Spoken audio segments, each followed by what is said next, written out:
Meghan McClelland is a product manager at Xyratex. She was previously at the ASC File System I/O Archive Project Leader. Previously the ASC File Systems and I/O and Archive Project Leader at Los Alamos National Laboratory. She's worked in file systems and application readiness for 5 years and was responsible for directing and sponsoring R&D to provide new technology and solutions to the problems for LANL's HPC file systems. She holds a master's degree in computer science from University of Southern California, her undergraduate degree in computer science from New Mexico Institute of Mining and Technology. Her research interests include parallel and high-performance computing, storage systems, data management, checkpointing, security, and data-intensive computing. She enjoys being a relatively new parent and spending time with her family. Let's give a warm welcome to Meghan McClelland.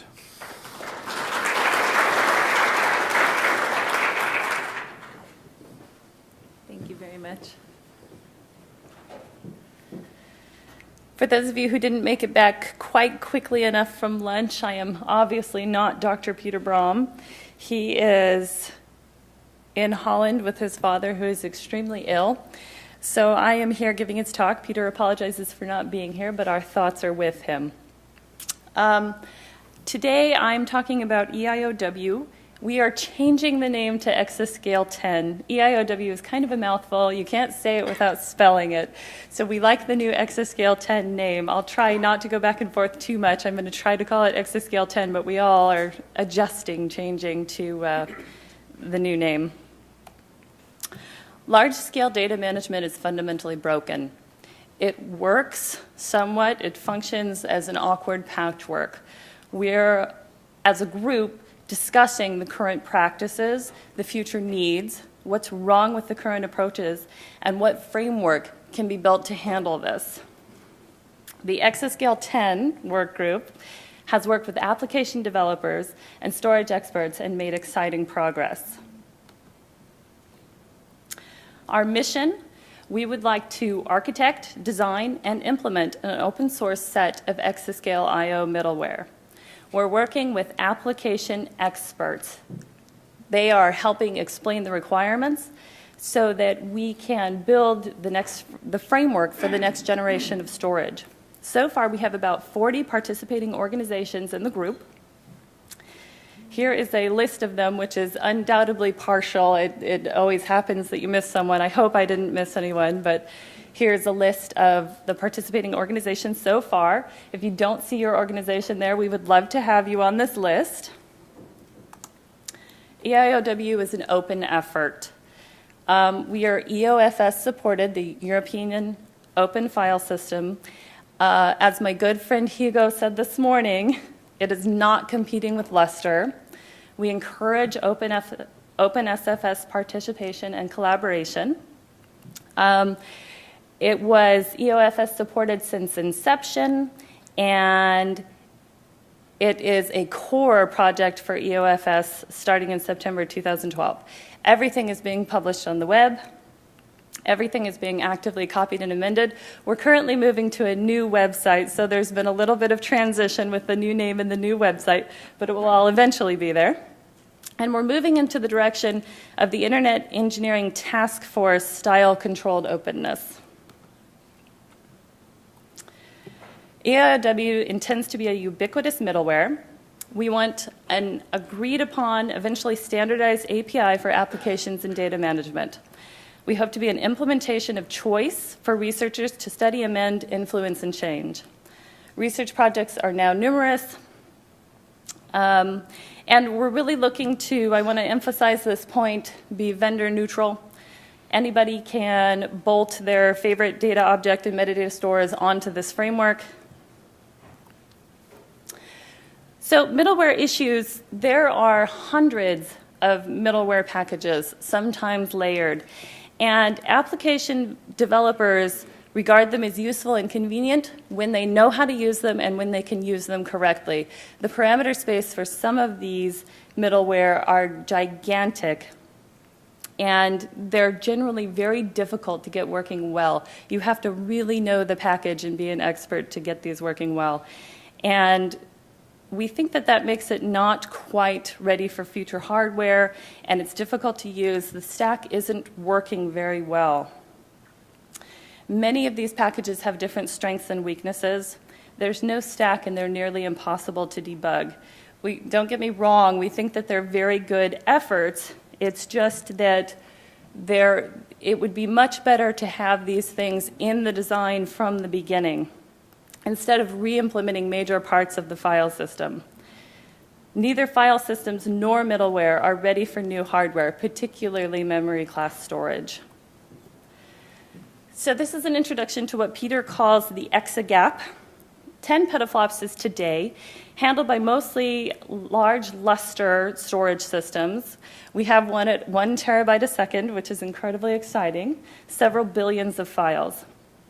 Tomorrow, we're looking at 100 petaflops, which a lot of people are talking about the flash cache approach.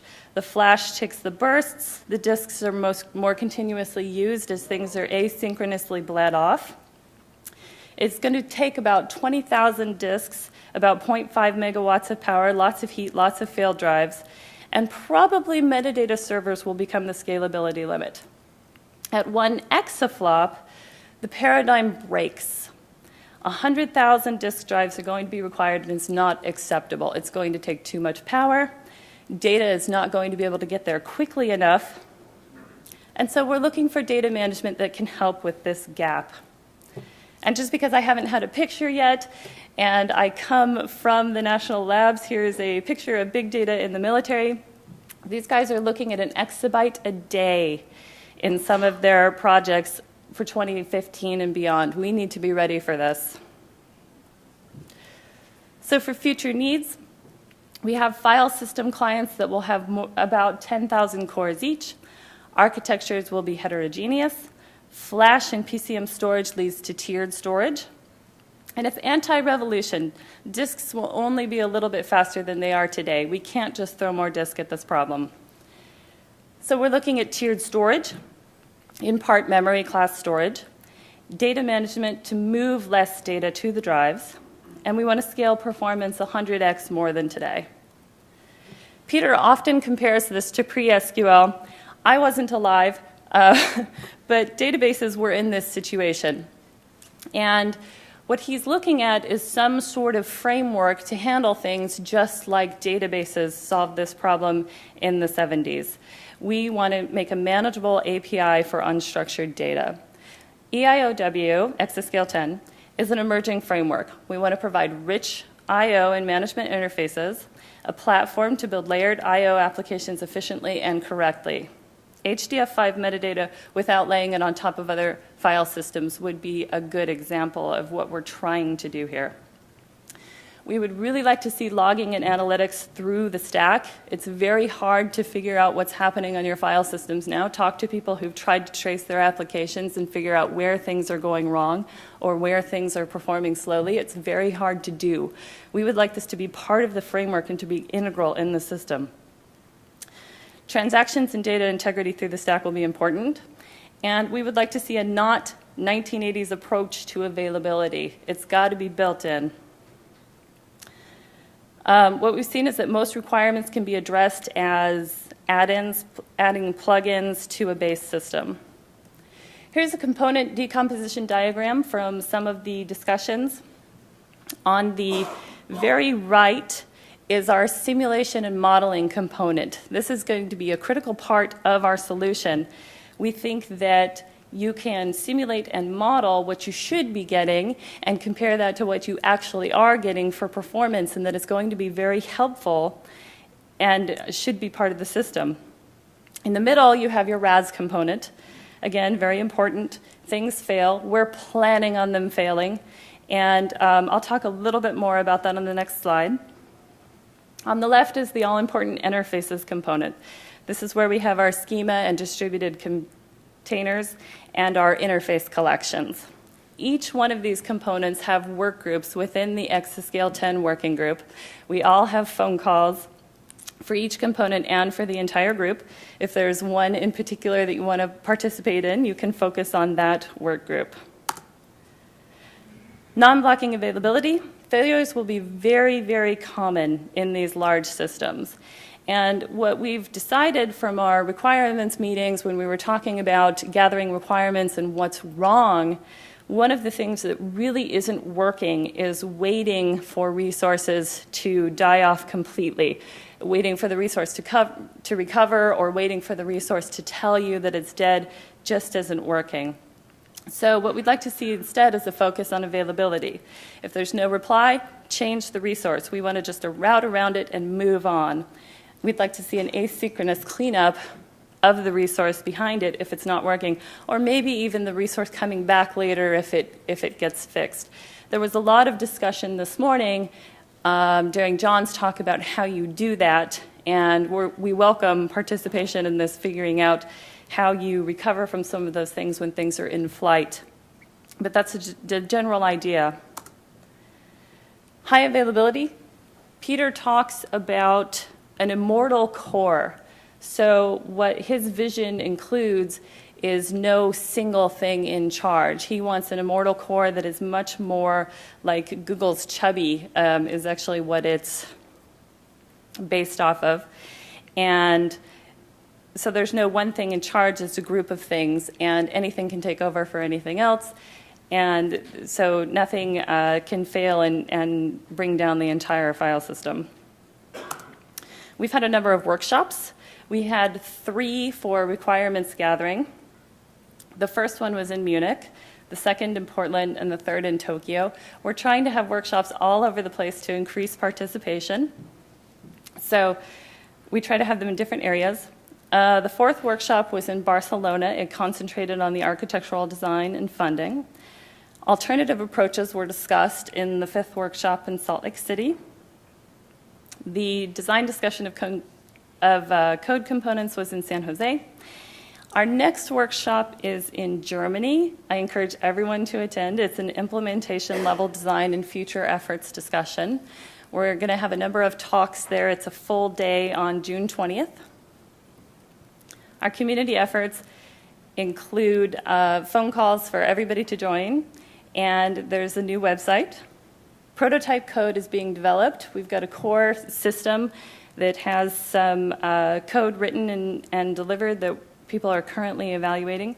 There's a major simulation and monitoring component that's being investigated, and we're looking at different simulation capabilities and different systems. We're evaluating ideas with prototypes. We have research proposals and evaluations of next generation systems. In conclusion, we're looking at building a framework like SQL for HPC data and big data. It's 40 years overdue, and we're aiming to change that. Thank you very much. This is the EIOW website. I recognize this was a very short talk, but hopefully no one minds. No, that's right on. We are running ahead of schedule. I mean, would you like to take some questions now, or would you like to wait till the panel? I actually would like to clarify Nathan Ruttman is going to be taking Peter's place in the panel. No, I'm down. Well, I'm presuming that you know, maybe while you're not like Carrier and Dillo co-heads, you guys are you know, drawing from the same material. We'll wait for the panel. All right. Thank you. Thank you. Meghan McClelland.